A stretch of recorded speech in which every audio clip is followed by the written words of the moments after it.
Karong nagsagunso na sab ang mga pag-ulan na balaka ang mga residente sa usa ka barangay sa Zamboanga City kay matag muulan musa ka gayud hangtod katunga sa ilang mga balay ang tubig baha. Aniya atong balitang barangay.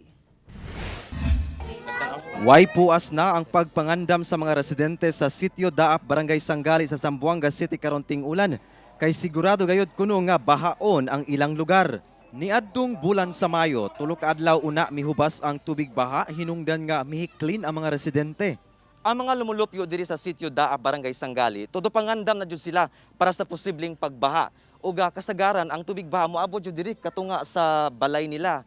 Uga dili lang kana no kay isa po sa ilang gikabalakan ang posibleng sakit nga makuha sa kahugaw sa tubig baha. Kung magbaha, sir, preferred kami kung ang mga gamit namon, ginapasaka na, mga kuryente. Si Girlie Gadjalon, gawas sa gipangsaka na sa taas bahin sa iyang balay ang mga gamit aron dili mabasa, nabalakasab siya sa hugaw nga dala sa tubig baha.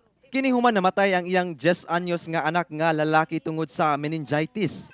Gituhuang nagsugod lamang kuno sa bacterial infection dala sa pagkahumol sa tiil sa tubig baha. Kuan man to siya sir, pagbaha tong May 9 na kuan iyang tiil nang sa tubig ba nga 3 ka adlaw ang tubig sa among balay.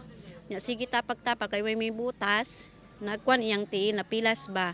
Unya nagkuan iyang pilas, kumunagkuan siya ang bakterya, nagsulot sa iyang galit sa iyang alipunga. Puro pung that time kasakit iya ulo. Pag uli na mo mga after 3 days gidala nako siya mo to na kuan nakalat ang bakterya sa iyang ulo na ang sinsang doktor may nana daw kuno. Hinuon matod sa ZZDRRMO, gilaraw ang pagdugang og pumping station nga mutabang sa paghabwa sa tubig baha. But we're looking also funding our own Tablakita pumping station for certain identified barangays that are encountering similar problems. Kauban si Sim Romero sa kamera. Ako si Efren Mamak para sa One Mindanao.